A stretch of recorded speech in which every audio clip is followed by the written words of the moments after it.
Hello there, and welcome to Wonder Buzz. I'm your host, Nate Larson, and I hope everyone is having a stellar day so far, and that maybe this podcast helps a little. I want to do a status check on the podcast today before we get rolling. This is a brand new project for me, and I'm still learning a lot about how to make podcasts and share podcasts. Wonder Buzz has been downloaded in 36 countries so far and over 140 cities around the world. As I look at some of the cities where I have Wonder Buzz listeners, some of them make sense to me. I think I probably know people or have friends in those cities, and they're doing me a solid by listening. But I would really love to know how Wonder Buzz is getting to some of these other cities, like Boardman, Oregon, or Ashburn, Virginia, or San Jose, California. I've even got Dublin in here, and Tel Aviv, and Mount Kisco, New York, Lexington, Kentucky. If you're from one of these cities, let me know how you're finding Wonder Buzz. I'm super curious. And it looks like the most popular episode is Close Encounters of the Bear Kind, which is episode 2. In that episode, I talk about one of my trips in Alaska from Homer out to some of the remote national parks, and you can see photos from that trip up on my website as well. So that could be a really good recommendation for first-time listeners if you're looking to introduce somebody to Wonder Buzz. So I want to thank everyone for taking a few minutes out of your day to listen to all this randomness. I truly appreciate it. And one of the ways that I've learned the most about what you're liking and want to hear on the podcast are your emails at podcast@nathanlarson.com. So thank you so much for sending those in. Some of you know that I've been on a mission to find barns these last few weeks. I work with a wonderful licensing agency, Wild Apple Graphics. And one of the things that we have been trying to do is create a catalog of interesting barn photographs for their clients. This has led me to crisscross the Midwest, but of course I'm doing it during spring storm and tornado season. So as I record this, I'm sitting just off of old Route 66, and the winds are whipping across the prairie. So apologies, you may hear some of that wind buffeting off the van as I record today. I had a few listener questions come in this week. Oh, and before I forget, I want to thank people for sending in solutions to my cookie famine. I had mentioned in a previous episode that I didn't have an oven in the van and was missing cookies, and I got some great tips, tricks, recipes on treats that I could make without an oven. So thank you for sending those in. Okay, on to the first question. Hi, Nate. I'm a fellow photographer. I'm wondering how you tell when a photo is done and ready to be printed or published. I know exactly what you mean by this question, and it's a really good one. I have heard painters and writers and all sorts of creative people talk about this, so it seems like a universal challenge. I think my short answer is that nothing is ever done, but you do get a feeling when you're framing up something in the camera that what you are seeing in the viewfinder is matching the vision in your head, that you have what you need. And that's when I click the shutter. And I think in the darkroom or in digital editing, it is the same. You're experimenting and making adjustments until the photograph is expressing what you have in your head or expressing the mood or creating the emotion that you intended. And then I print it or I publish it. But I'm not sure anything is ever really done. One exception to that might be if you're running on a deadline and then your deadline tells you when you're done, no matter how creative you want to be. It's a really great question. It's actually something I might want to dive into in a future episode. Thank you very much for sending that in. Okay, let's do another question. Nate, did you buy your van as is, or did you do a lot of customizations to it for the kind of constant travel you were doing on the road? Thanks for the potty mouth episode. It helped me decide what I do not want in my upcoming build. See you out there. So this is someone who is getting ready to build their own van out and hit the road, which is very exciting. And I'm glad you like the potty mouth episode. I considered for a moment building out my own van a few years ago, but then I decided I wanted to hit the road sometime before I was 80 years old. I just didn't think I would be able to get it done or have some of the skills I would need to get it done without taking a lot of time. So I looked around for upfitters who had most of what I wanted in their builds, and I found a great company in Storyteller Overland out of Birmingham, Alabama. They have a much wider selection now, including these massive earth roamers.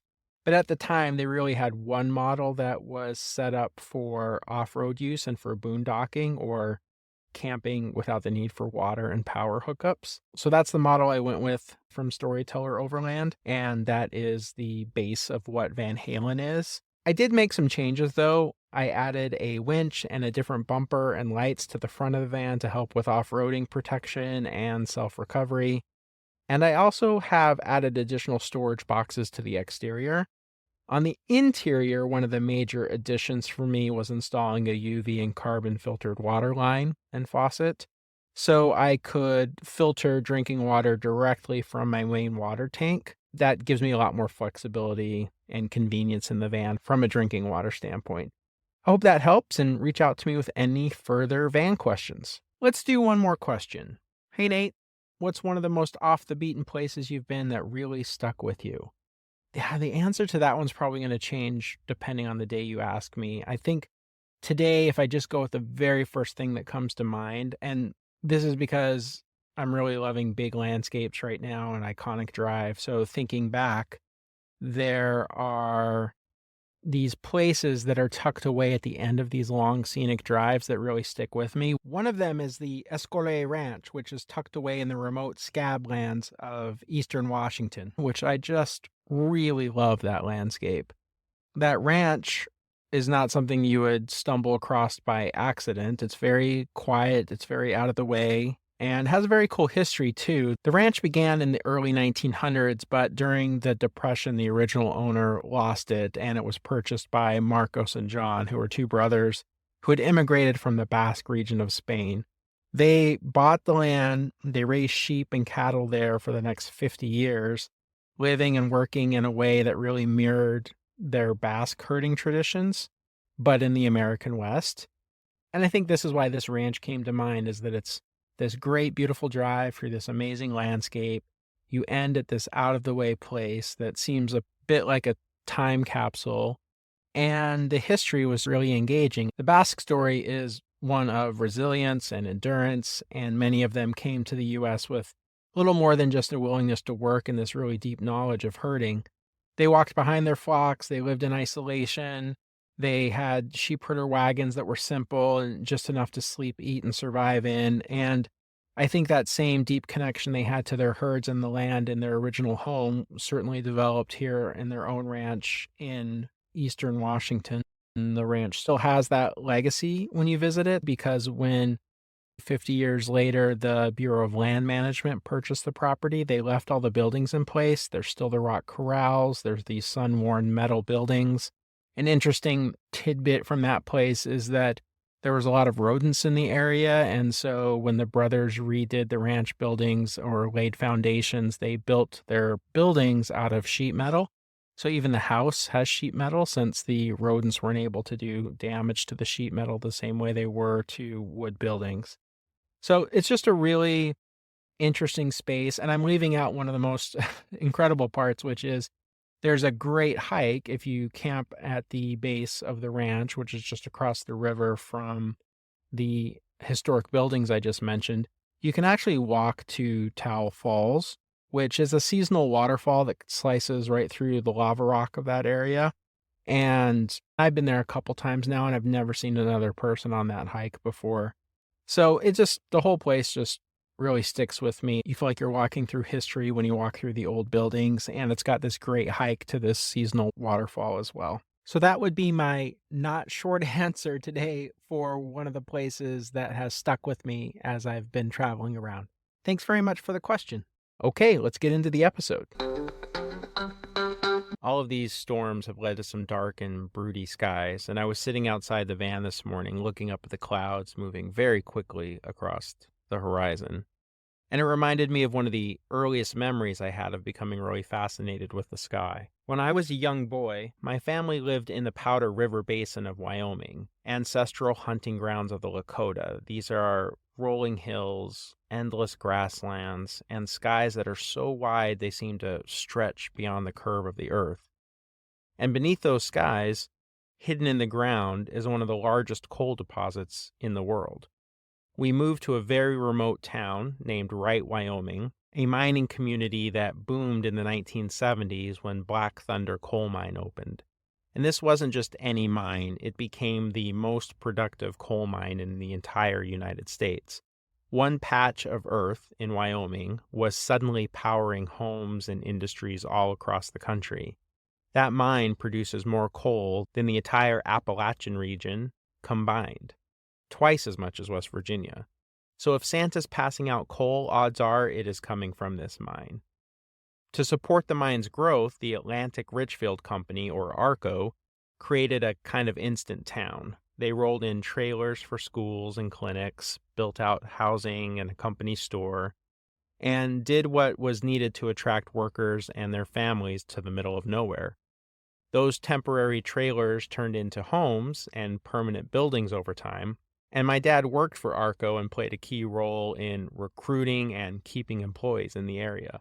I have endless stories from that time in my life. In many ways, Wyoming still feels like one of my distinct homes. But today, I want to talk about how Right Wyoming sparked the beginning of one of my oldest creative obsessions, clouds. My mom is one of the most creative people I've ever known. She's a costume designer, a wedding dress maker, a lover of fashion and fabrics. She taught herself to play guitar and piano when we were kids, and during our time in Wright, she was also deeply into oil painting, something else that she taught herself how to do. After we moved from our original company town trailer into a house, she set up a small studio in the basement and painted constantly. Next door to us lived a very big family, 8 kids, I think, maybe more. Let's just call it a pile of children. One of the older boys was a very gifted athlete who got injured. I think it was his leg, but the details are a little bit fuzzy in my mind. I do remember his mom reaching out to my mom, asking if she could give her son some art lessons to keep his mind busy while he recovered. I think he was going stir crazy, which was probably making his mom go full crazy. Hey Wonderbuzz listeners, this is me interrupting me to tell you about a special offer that is only available for Wonderbuzz podcast listeners. Visit nathanlarson.com to get 20% off and free shipping on all orders. Just use the promo code WonderBuzz at checkout. That is 20% off all orders and free shipping when you use promo code WonderBuzz at checkout. nathanlarson.com has hundreds of fine art photos available with multiple print options, whether you are looking for landscapes, abstracts, travel, wildlife, or still life photos. Use promo code WonderBuzz for 20% off and free shipping. Thanks so much. And now back to me. I recall one of those art lessons vividly. It took place on our front porch and lawn, and I was tagging along, very curious. My mom and this young man sat in the grass, each with a sketch pad. I think they were using charcoal, and she asked him to pick a single cloud in the sky and draw it. Now, the skies in Wyoming are magical. They don't sit above you, they surround you. They are very calming for me, and they have been since I was a little boy. But on that day, while I was listening to my mom give this art lesson, I looked up and I started to see the clouds differently, in layers I had not noticed before. She was sketching and demonstrating highlights and shadows, and I started to see the clouds as individual subjects, almost in a painting, or small sculptures, or even actors on a shifting stage of blue. Of course, they were ever changing, and the young man was very frustrated by this art lesson and this exercise. He was trying to make the clouds look right on the page. If the clouds are always moving and changing, then how do you get it right? And I remember my mom saying something like, it's not about getting it right, it's about capturing your impression of what you see. It's about memory, it's about imagination. In other words, just pick a cloud and draw. Go with it.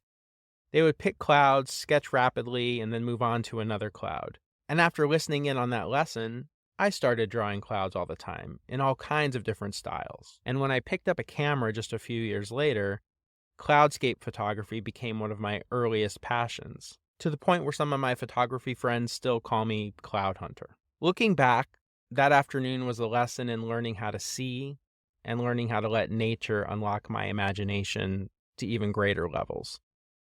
I mean, have you ever sat in one place long enough to watch a cloud move across the horizon, or to fully form and dissipate before you move?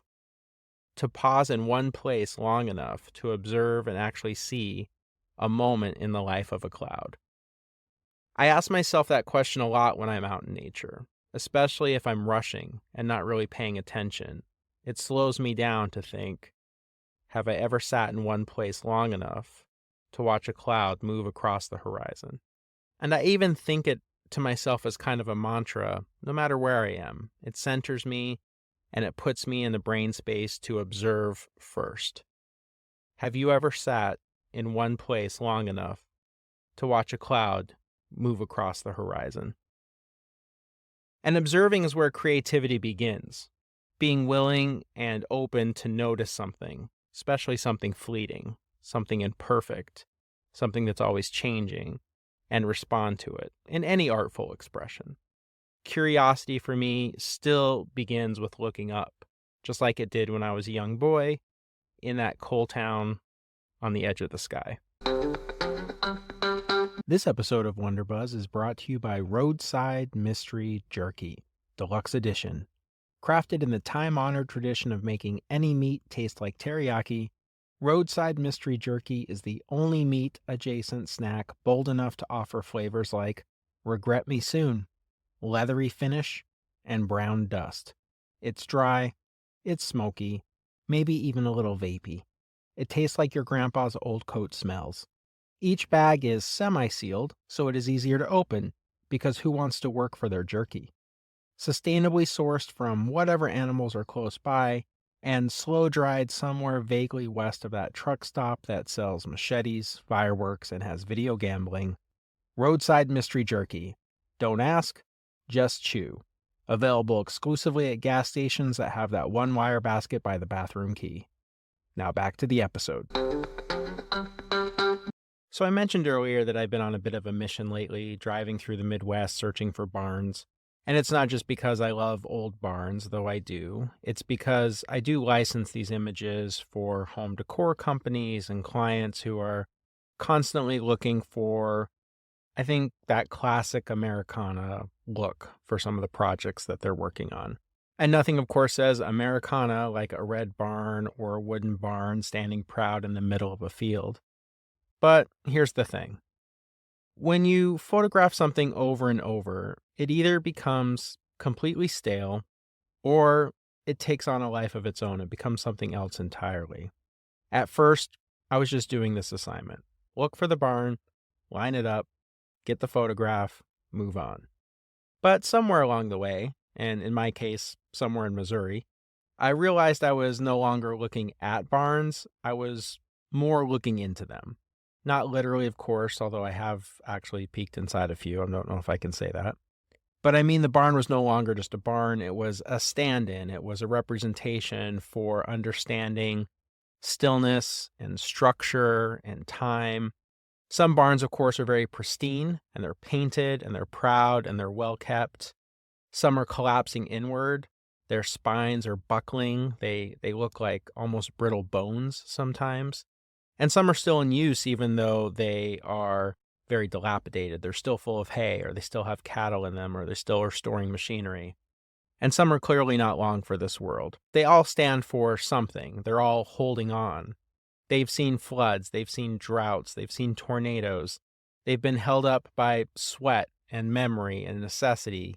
And no two barns are ever the same, no matter how similar they seem in color or in construction. And in some ways that connects back to clouds. When I was a kid learning to see these clouds that don't stay the same long enough for us to capture them perfectly. And that is kind of the point. With barns, I've had to learn the similar lesson in reverse. Things can look very still, things can look very simple, but if you sit with them long enough, if you move just a little bit closer, you realize they're anything but still. There's the grain in the wood, the rust on the hinges, the weeds curling along the edges. Every barn has a different story, has different scars. You just have to slow down long enough to notice. A few years ago, I found one barn in particular out in the tall grass prairies of Kansas. It was totally isolated, surrounded by fields for miles.